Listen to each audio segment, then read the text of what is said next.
Nosso segundo Papo com Água é com ele, Alex Moura. Alex, então, Papo com Água. Vamos começar aqui servindo a água. São meio mesmo coisa boa. Nada melhor do que uma água, né, André? Oxi, já tá chovendo. Um brinde, né? É claro. Não tinha muito não. Aê, saúde. Saúde a todos. Magnífica essa água, né, Alex? Água pura, cristalina. Água pura, cristalina. Então, o Alex vai contar um pouquinho sobre esse trabalho dele genial aqui. Olha aqui, todas essas esculturas que esse rapaz faz na mão. Alex, conta pra nós, quando que começou esse seu gosto por isso, por essa obra de arte? Quando que começou esse sonho seu? Cara, né, primeiramente, olá, né, a todos. Cara, a escultura, André, toda forma, segmento artístico me fascina, sempre me fascinou, desde pequenininho. Eu falei uma vez numa entrevista lá com meu amigo Fernando, uma vez, eu falei para ele assim, que a minha primeira obra de arte, eu tinha 8 anos de idade, eu pintei a minha irmã de óleo queimado, óleo preto, aquele óleo diesel, né? Então, assim, eu comecei a pintar com 8 anos de idade. E a questão das esculturas, elas surgiram porque na época não tinha condição nenhuma de ter nenhum boneco, de ter, na época, na década de 80, 90, eu queria ter bonecos, Comandos em Ação, Thundercats, os Flintstones e outros mais, né? Mas assim, aquisição financeira não tinha, então não tinha outra opção a não ser eu tentar criar alguma coisa para me brincar. Eu comecei com argila, com madeira, eu fazia um boneco de argila, perna, braço, cabeça, de madeira assim, ó. Ia fazendo, comecei a fazer dessa forma. E aí, com o tempo, foi dando forma, foi melhorando, né? Eu não parei, fui melhorando, fui na escola, conheci material, conheci a massinha de modelar, fui indo, o tempo foi passando, né? Posteriormente, fiz curso de modelagem, fiz curso de desenho, fiz curso de escultura, né? Então, foi agregando todas essas técnicas, né? No trabalho. E aí, assim, a gente vai começando, a gente vai fazendo, e vai vendo um resultado legal. Eu acho que eu estou longe de chegar numa perfeição ainda, mas inicialmente é isso aí, André, que a gente está fazendo. Perfeição eu acho que é mais do que perfeito aqui. A gente pode ver que o Capitão América, o Hulk, e normalmente, Alex, o que você mais gosta de fazer, de criar? Qual que é você tem uma preferência, tipo, igual você disse, né, era muito fã dos desenhos, né, Thundercats, essas coisas. Mas hoje em dia, qual que é a sua preferência assim, principal, assim, se você for criar algo?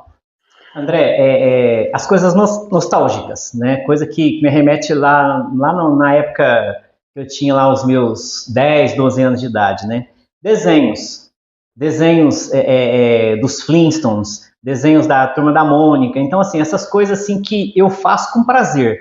Eu faço me divertindo e relembrando, né, daquela época de criança, daquela época que eu não podia ter e hoje eu posso ter, né, assim, mesmo da forma que eu faço e crio os bonecos. Então, assim, me dá uma satisfação fazer aquilo que eu não pude ter. Então, a coisa que eu mais gosto de fazer é realmente os desenhos animados, né? Eu gosto de modelar os desenhos animados e filmes também.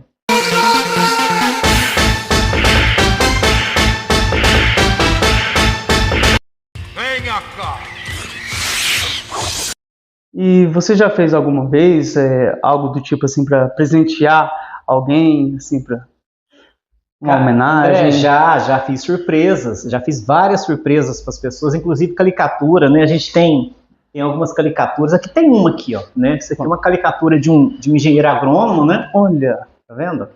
Isso aí vai ser na verdade uma pessoa me encomendou, né? E vai estar dando de presente para esse personagem aí. Então as pessoas me encomendam também caricatura para presentear. E eu lembro que eu fiz um casal de idosos, né? Por uma moça lá de Capitólio. Certo. E aí eles iam celebrar 50 anos de casado. E ela pediu para fazer os dois, né? De modelar, fazer a escultura dos dois, que são os avós dessa cliente minha. E fiz com o maior capricho. Levei um mês para fazer. Modelei bem legal, mesmo o máximo que eu pude. e ela fez o vídeo para eles lá, sabe? A hora que ela colocou um pano em cima da escultura e todo mundo, todos os parentes lá, e ela, num dado momento da festa, ela parou a música, parou tudo, falou, gente, agora tem uma surpresa para vocês.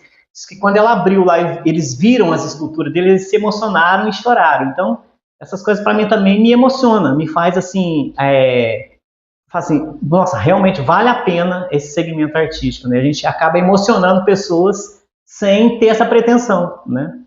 Bacana, bacana. E falando em arte, né, para quem não sabe, a arte está no sangue do Alex, né? O Alex não só faz essas obras-primas aqui maravilhosas, mas esse cara é um grande ator. Conheci ele no teatro.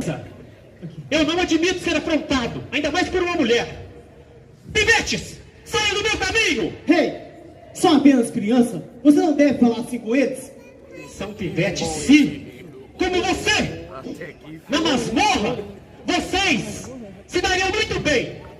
Alex, eu quero que você fale um pouco sobre essa parte sua, essa parte cultural sua de interpretar. Quando veio esse primeiro pontapé inicial do teatro, assim, como que foi esse lado da arte? Porque a arte está no seu sangue, sim.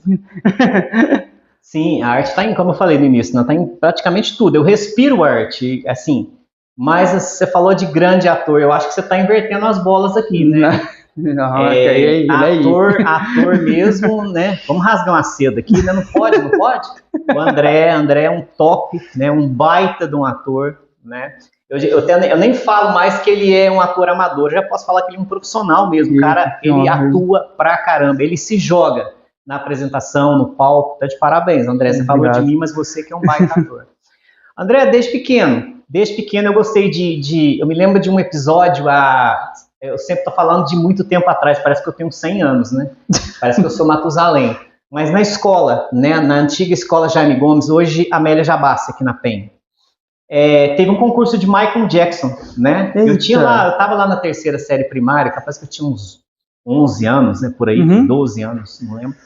E aí eu comecei assim, acho que naquela época, porque aí eu fiz a imitação, eu fiz a maquiagem, eu fiz todo o figurino do Michael Jackson, precário, não tinha condição de nada, inventei umas roupas, costurei na mão alguma coisa lá, peguei meia de meia mesmo, pus no braço para fazer luva e ganhei.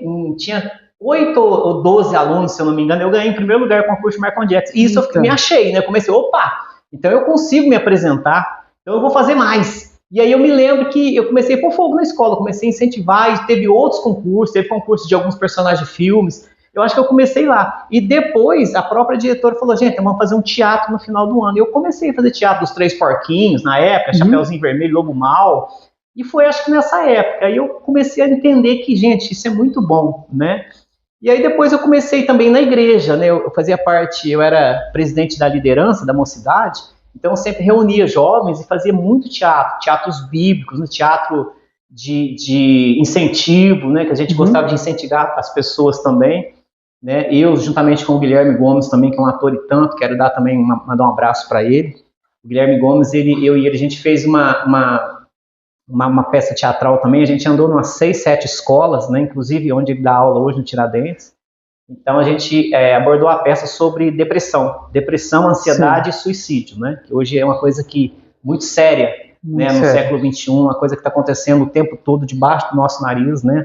As pessoas que estão com depressão, e a gente eu fiz o filho e fez o pai, né, de uma forma de abrir os olhos, de conscientizar essas pessoas para que não façam determinadas coisas. Então o teatro, ele tá em mim, é cômico, é drama, em todos os segmentos. Então eu amo. Se você me falar, vamos fazer um teatro amanhã? Bora. Eu costumo realmente, quando eu estou em cena, quando eu tenho a oportunidade de estar em cena, eu me jogo, ou eu falo assim, ou eu faço 100%, ou eu não faço 99%, eu quero fazer 100%, né, tanto que até a Natane, né, mandar um abraço para a Natane também, né, abraço a Natane, uma atriz, assim, excepcional também, uma profissional incrível, uma pessoa humana também formidável, abraço, Natane. Ela sempre me convida, né, só que eu fico devendo para ela.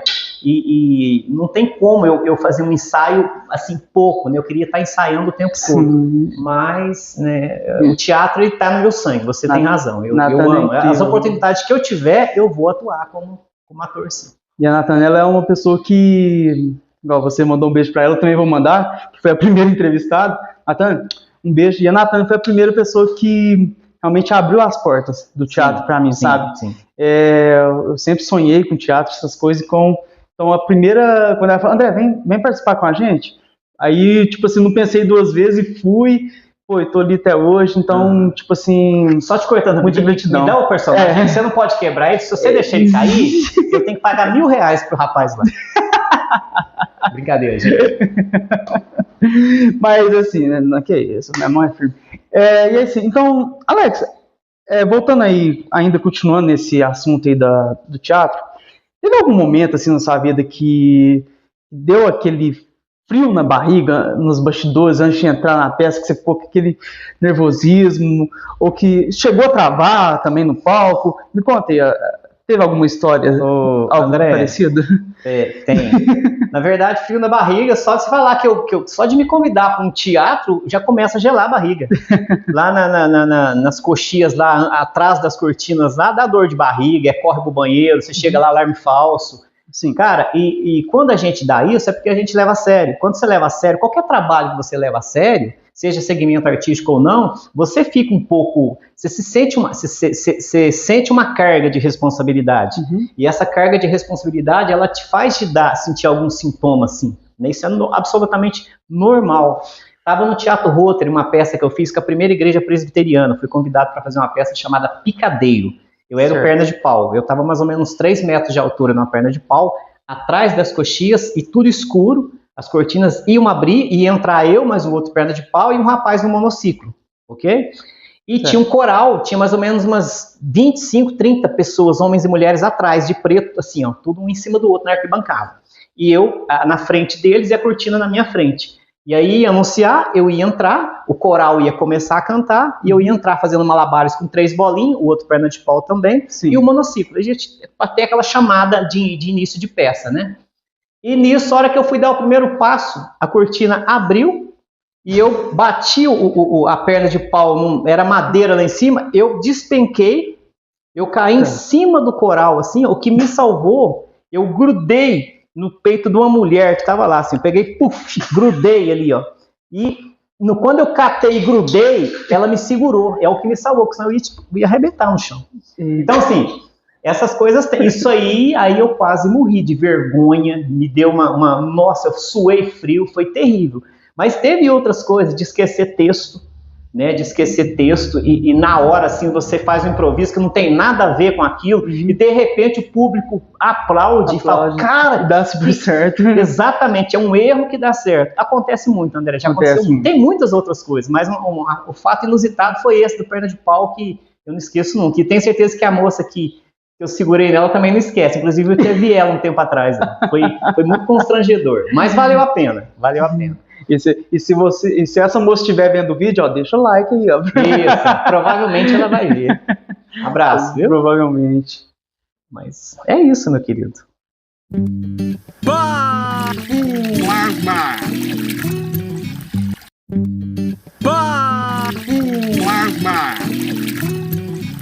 Ela é uma coisa assim que chama a atenção da gente, André do céu. Tudo que fala assim, vai ter teatro. Hoje eu estava na praça, né, e tinha lá uma orquestra sinfônica, não sei se você viu, de São Paulo. Tava lá fazendo uma apresentação lá. Eu tava com pressa, eu falei, gente, eu preciso ver, é arte, eu preciso ver. Gente, eu me emocionei, eu vi 3 músicas lá, me emocionei. Menininho, pequenininho assim, ó, de uns 8, 7 anos na percussão, tocando direitinho. Então a arte não adianta, onde tem uma arte, eu vou ver. Hoje mesmo vai ter um recital artístico, meu sobrinho vai cantar e vai fazer uma apresentação lá no auditório do SIC, lá na Aroca. E 5 horas da tarde, eu vou estar lá, porque eu amo. Você pode me convidar para tudo, eu posso ter uma desculpa, mas se você me convidar para um teatro, para uma peça teatral, para uma orquestra sinfônica, para uma cantata, o Alex está lá. Eu amo. E você também gosta, né? Amo. E agora eu quero falar com você, Alex, igual a gente já falou aqui sobre isso, sobre teatro. Agora eu quero saber sobre música, porque agora você tocou em assunto de orquestra. Sim. Eu quero saber o que normalmente está na playlist do Alex. O que o Alex costuma ouvir, o que ele gosta. Ô, André, eu sei que aqui não é não é algo de religião, mas eu sou cristão, né? Eu sou cristão, eu sigo a religião, digamos assim, cristã desde novinho, né? Certo. Faço muito estudo bíblico, gosto muito de músicas gospel, né? Que a gente fala, o modernismo aí muda música gospel, músicas evangélicas, né? Não todas, mas eu gosto de muitas. Tem muitas que tem muito sentido para mim, me faz refletir, me faz feliz, mas os flashbacks da década de 80 e 90, lá vai eu falar você fala, esse cara deve ter 100 anos, né? Mas, cara, flashback, década de 80 e 90, eu paro para ouvir, eu ouço sempre, e até me emociona, porque eu falo assim, aquilo lá era música, cara, não desmereça a música de hoje, mas aquilo lá tinha, a música para mim, André, ela tem que ter um começo, meio e fim, ela não tem que ter só uma batida para me chacoalhar o meu corpo e pronto. Legal, é válido também para quem gosta, né? Que gosto, né? Não adianta, não vamos discutir aqui. Mas a década de 80, os flashbacks, ai, meu amigo, se eu te for em festa de casamento, onde for, às vezes eu fico meio discreto, por ser cristão, a gente não pode dar muito gafe, né? Mas o pezinho dá uma balançada, dá uma vontade de dançar, danço, inclusive... Teve uma peça que a gente fez, né, na Sherazade, né, com a Natane, eu ousei dançar, né? A gente dançou umas 2 ou 3 músicas lá e eu me senti muito bem. Eu costumo falar, quando a gente dança, a gente se sente vivo, a gente se sente feliz. Parece que as coisas que, mesmo que a gente tá cheio de problema, quando você chacoalha o esqueleto, figurativamente falando, você se sente bem. Então eu gosto de música evangélica, música gospel, né, e as músicas da década de 80, os flashbacks, né? Sertanejozinho também de vez em quando, mas que tem história. Não gosto de música de sofrência, que você liga, você fica mais para baixo ainda do que estava. Não gosto. Não reprovo, porque tem quem goste, né? E graças a Deus aí, são todos, muita gente assim, tem o costume de falar que é eclético, né? Que gosta de tudo. Então tem música que alcança todo tipo de gosto, né? Então a minha é principalmente a da década de 80 e 90. Tá certo. E por dentro da música gospel, você tem um cantor ou uma cantora que você fala assim, vixe, não, essa é meu favorito. Desde pequena, Aline Barros. Aline Barros, desde pequenininha, assim, mexe muito com o meu emocional, com o meu coração, com a minha alma. Aline Barros, assim. Depois tem Fernandinho, né? Thales Roberto também, tem umas músicas que mexe muito com a gente. Né? É uma diversidade. É Anderson Freire, nossa, é muita gente. Então, assim, se eu for falar de gospel, a gente vai ficar aqui até amanhã. É verdade. E acho que depende muito eu costumo falar, da fase que a gente está passando. De repente você está muito triste, você está abalado, aí você liga lá uma música evangélica, parece que aquela vai falando no seu coração, vai falando com você. Ao que você pensa que não, você já está, opa, sarei. Então, assim, é a minha preferência, Aline Barros. Mas depende do momento também, entendeu? E o Thales, a gente fica muito feliz, né? Porque, poxa, é um cara que saiu daqui poxa, foi evangelizar pro mundo todo, agora tá até fora do país, né? Então, o Thales hoje é o cantor mais completo, né, gospel que eu conheço, né? Tem outros também, né? Tem o David Keelan também, que saiu, que ele acho que é canadense, mas ele também já é conhecido no mundo inteiro, que mora no Brasil.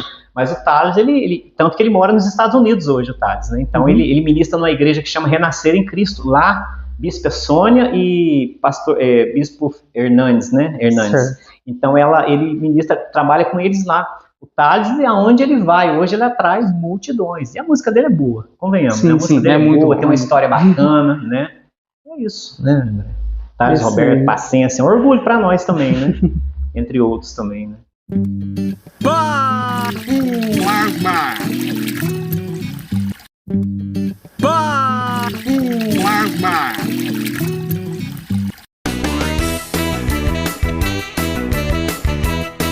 Voltando sobre as esculturas sua aqui, Alex, se eu fosse fazer uma escultura minha, por exemplo, você cobraria vai ter que gastar massa, hein? Você cobraria por árvore de terra? Como que é? Olha, não, porque eu confesso, porque na hora que eu entrei aqui, gente, eu fiquei com medo de tropeçar aqui e virar uma escultura também. Acontece, viu? É o mal de quem visita um escultor, viu, gente? Mas aí, tipo, se fosse fazer uma escultura minha, como é que você disse? Vai demorar? Não, a escultura sua basta, assim, o que a gente pede? A gente pede algumas fotos, né, André? Sim. Tem aquele negócio de pousar para pintura, mas não precisa não, pousar para escultura. Hoje nos estúdios acadêmicos de escultura e pintura, tem pessoas que pousam, né? Tem um nu artístico, né, que a pessoa fica lá nua ou semi-nua, a pessoa faz lá, né, a escultura ou a pintura, isso existe, tem, mas para mim basta foto, umas 4 ou 5 fotos bem tiradas, frente, perfil, trás, lá em cima, dá para fazer uma escultura, pegar nas suas medidas também, que a gente reduz, né, para não ficar desproporcional, mas dá para fazer assim. E quando você, né, você começou também, ou não, ou atualmente, tem algum artista que também trabalha nessa área, assim, que você se inspira? André, tem muitos. Tem um cara que chama Alessandro. Ai, meu Deus, eu não me veio o sobrenome dele. Alessandro. Eu vou tentar lembrar o nome dele até no final da entrevista, eu lembro. Ele é um escultor, ele é dos Estados Unidos, tá? Ele é um escultor, ele faz escultura para o cinema. E ele faz com massa clay. Massa clay nada mais é do que uma argila sintética, que inclusive eu trabalho também, né, com ela. Quando eu vou fazer a escultura assim, mais uma escultura, tipo um tema de filme, um diorama, que a gente faz uma cena de filme, como tá ali, deixa eu ver se tem alguma cena de filme aqui, eu não lembro. Não tem, tipo o Batman ali, né, com o Robin. Diorama você faz, por exemplo... Posso pegar? Pode pegar, fica à vontade. O diorama é uma cena de filme... Mostrar.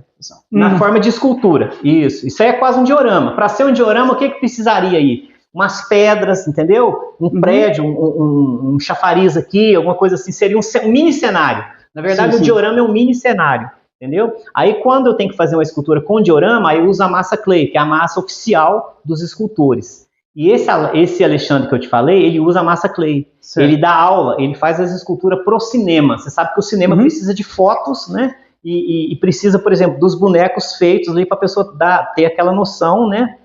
Fazer lá a mixagem, fazer enfim, o trabalho para o cinema. E ele é escultor de cinema de Hollywood mesmo, cara. Ele faz as esculturas que parece que mexe, eu não acredito. As esculturas, por isso que eu falei que eu estou muito longe. As esculturas dele, assim, você precisa colocar a mão nela para saber se ela é falsa ou se ela é verdadeira. Ele faz a escultura de um ser humano que, assim, se você parar, parece que ele está mexendo. É perfeito, até o pelo, entendeu? Até os poros da pele. Então tem muitos escultores aí que são fenomenais, sabe? Eu me inspiro nele, né? Então tem muitos também no Brasil, tem muitos fora do Brasil. Eu sempre estou olhando algum tutorialzinho, né? E tem os escultores também. Tem o Aleijadinho, né? Tem os escultores brasileiros que a gente tem que lembrar deles também, né? Então tem vários escultores bons também aqui no Brasil. Tem um que chama Henrique Canella. Henrique Canella também é um bom escultor, né? Muito bom. Sim. Mas o Alexandre é o que eu mais me espelho, pela qualidade técnica dele. Eu tô achando muito incrível, Alex, porque eu tô vendo isso aqui, gente. Bateu até nostalgia, porque se eu não estiver enganado, são as primeiras coisas de live action, né, que a gente fala, do Batman. Action figures, entendeu? E, tipo assim, era episódios, eu lembro de um filme que eu assisti, uma cena ficou muito marcante pra mim nessa época, foi quando eu vi o Pinguim com o guarda-chuva dentro do rio, lá, quando o Batman e o Robin mandou os vilões tudo pra água, aí ele lá com o guarda-chuva, aquela cena ali ficou gravada, eu tinha em torno de uns 4 aninhos, mais ou menos, cara. E é isso que é interessante, da nostalgia, né? Isso que é interessante. Esse do Batman é o Batman clássico, né? Sim. Aquele que, quando dava um murro no cinema, parecia um balãozinho. Né? Isso aí que era gostoso de assistir, né, cara? Sim. E que você falou, tem cenas que marcam a gente pra vida inteira. Eu tenho cenas aqui que me marcam pra vida inteira. Eu lembro do Spectroman, do Ultra Seven, isso é coisa de velho, gente. O Spectroman, aquela filmagem mais chocra, mais ruim, mais mal feita. Você via até o cara tá com moletom. Não tinha nem formato de física, de anatomia. O cara tá com moletom tudo sobrando. E aquele sucesso, apareciam os monstros. Era um cara que vestia de monstro, um monstro mais normal, não parecia...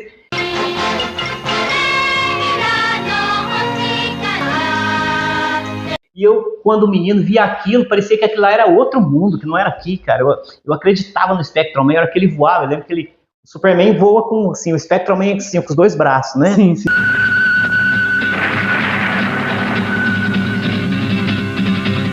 Então, assim, até hoje eu lembro do Spectrum Man. De vez em quando eu puxo uns videozinhos dele para matar a saudade, né? Então, interessante é isso, André. A gente sempre tem momentos que a gente viveu com uma série de TV, com um desenho animado, e a gente traz para o dia de hoje, cara, e lembra, é uma lembrança boa, entendeu? Isso também que me motiva a criar, a fazer, né, novos personagens para matar essa saudade. É isso, né? Deixa eu beber uma aguinha aqui, é de graça mesmo? É de graça. E, Alex, agora uma pergunta um pouco mais profunda. Tenho medo de pergunta profunda. É o seguinte,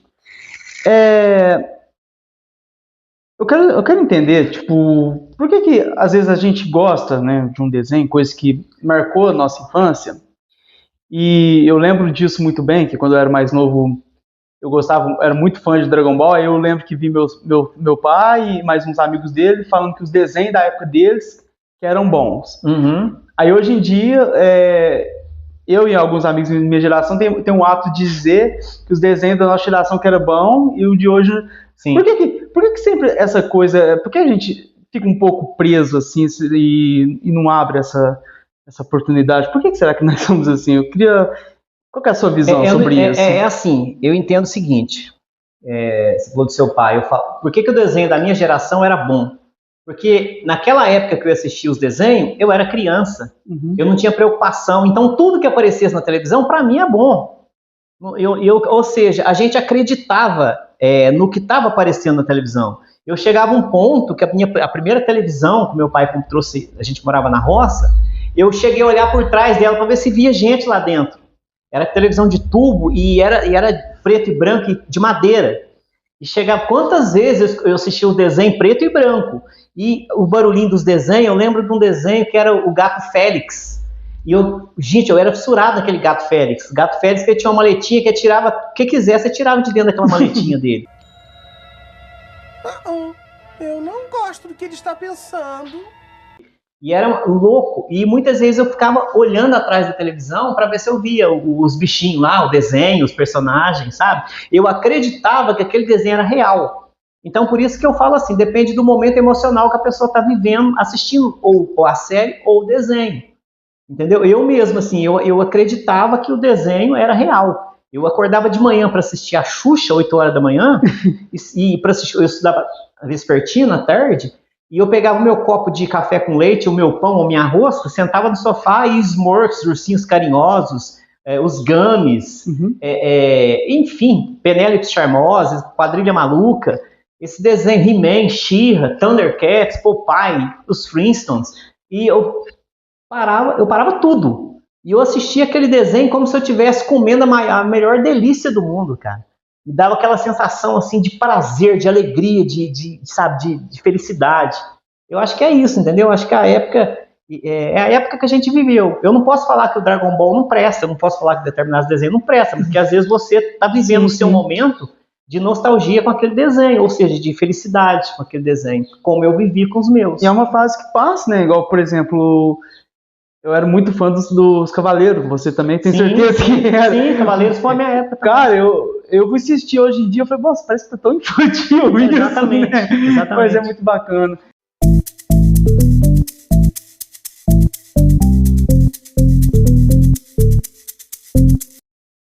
Eu vou ficando nesse ping-pong de bate e volta, porque eu tô muito curioso aqui, muitas coisas aqui. Alex, quanto tempo mais ou menos que leva para você construir uma coisa do tipo assim, como, por exemplo, esse Hulk aqui, ó, ficou genial, cara. Quanto tempo você levou para construir? O André, depende muito da inspiração, né?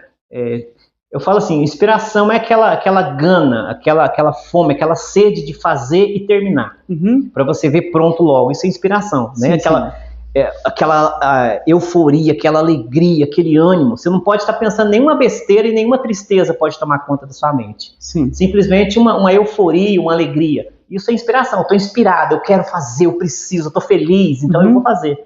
Depende, por exemplo, um Hulk desse, porque como é manual, até as veias que a gente coloca na cabeça, a gente faz pequenas cobrinhas e vai fazendo assim, vai colando e vai alisando ela. Então leva de 20 a 30 dias para concluir um Hulk manual, né? esculpir ele todo dia, esculpir um pouquinho, fazer um pouquinho, de 20 a 30 dias, uma figura como essa. Já um diorama, que 2 ou 3 personagens num cenário só, mais tempo ainda, entendeu? Não é muito rápido porque é manual. E a massa, ela não te ajuda, ela vai secando de dentro para fora. Então você vai ali mexendo, ela tá mole, você tem que... Às vezes você quer fazer o cara com o braço assim, você tem que pegar um vidro de desodorante, colocar... Eu faço tudo isso aqui, para segurar um tijolo, alguma coisa para ela ir secar na posição que eu quero. Se deixar ela é elástica, meio elástica, ela vai abaixando. Tanto que os primeiros que eu fiz... Eu lembro que eu colocava o braço assim, ó, né, e ia dormir. Eu chegava no outro dia, os braços estavam assim, né, a massa caía, eu ficava frustrado, não entendendo. Aí você vai adquirindo conhecimento, e não, essa massa ela demora a secar, então você tem que colocar ou amarrar ou pôr algum calço nela para ela ficar. E a gente vai aprendendo, né? Então, isso que é o bacana, né? Demora de 20 a 30 dias, em média, uma escultura. Eita. Uma escultura, assim, para ficar bem nítida, né, bem legalzinha. Não digo perfeita, mas ficar bem boa, né, André? Se eu fosse falar de cada coisa que tem aqui, eu ia demorar, porque eu gosto de tudo que tá aqui, gente. Agora aqui, ó, um cantor, gente, que eu sou muito fã. O Axl Rose. O Axl Rose, cara. Guns, cara, marcou bastante também. Vou de cá. Olha aqui, gente. Cara, eu fui fã do Guns N' Roses. Nossa, muito.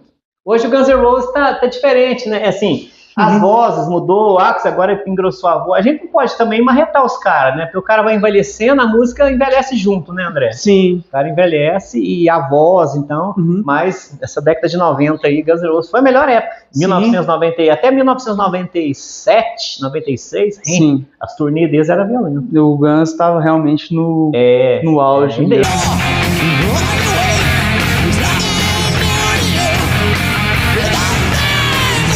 Ainda tem uma pegada boa ainda, né? Tem quase que a formação inteira, né? Acho que só um que não, só o antigo guitarrista que não tá. Mas o Guns é uma banda e tanto. Eu já curti bastante Guns N' Roses.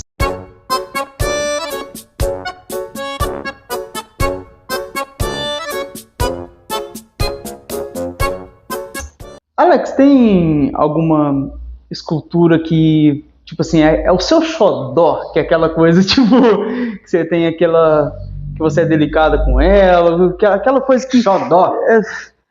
André, tem uma escultura eu fiz a turma do Chaves inteira. E vendi para algumas pessoas. Ali, eu acho que eu tenho a minha, assim, tem a Chiquinha, Dona Florinda, aqui, ó. Sim. A Chiquinha, Dona Florinda... eu não sei, eu acho que o restante, o Chaves mesmo do Barril, o Seu Madruga, vendi, o Nhonho, o Professor Girafales, então foi embora, né? A Bruxa de 71. Mas tem um, assim, que eu guardei pra mim, foi praticamente o meu primeiro personagem do Chaves, que é um dos que eu mais gosto, assim, é o tal do Chapolin Colorado. Chapolin. Cara, é assim, eu não gosto dele, eu sou extremamente apaixonado no Chapolin Colorado, sabe? Assim, porque... Eu até já vesti uma vez, você sabe que eu sou gordo, né? Eu sou gordo, assim, desse jeito, e eu vesti de Chapolin Colorado, que fiquei igualzinho. Meu filho, eu vesti uma vez numa fantasia. Mas, assim, eu sou muito fã. Só que é o seguinte, esse Chapolin, André, eu não gosto nem que pega, porque, assim, desculpa, assim, mas é porque, assim, ele já caiu uma vez, quebrou, custei arrumar, porque quando ele cai, ele quebra a parte de dentro dele, e pra colar, praticamente não teve jeito. Aí eu tive que refazer o bracinho dele, né? O martelinho nem tem, mas eu tive que refazer o punho e dar uma melhorada nele. É o Chapolin Colorado, cara. É esse aqui, ó. É o boneco que eu mais, assim, que eu mais amo. Ele fica na minha estante, assim, é o primeiro mesmo, assim, cara. E é um dos primeiros que eu fiz, assim, a nível de nostalgia. Sim. A nível de desenho animado, foi um dos primeiros que eu fiz. Tanto que eu sou muito fã até hoje do Chaves e assisto, quase que direto. Uma vez por semana eu vou lá no YouTube e busco Chaves e Chapolin. Bacana. E esse boneco aqui, cara, nem a minha esposa... Ela vai pegar ele pra limpar, eu nem deixo. Falei, se você quebrar esse boneco, é a única, assim, é o melhor boneco que eu tenho. É o Chapolin Colorado, velho. Eita aí. É o melhor boneco que eu tenho. E pra mim, você vai abrir uma exceção? Cara, esse boneco é complicado. Mas pode, com cuidado, pode. Que honra. Esse boneco aí, cara, assim, é tipo assim, eles já é frágil, porque é resina, né? Gente, mas olha a qualidade disso. Não contava comigo. Ai. Quebrou o braço, André? Vixe, cara, brinca não. Deixa eu ver. Nossa, velho, brinca não. Deixa, eu vou ter que montar ele de novo. E agora o comercial. Arma!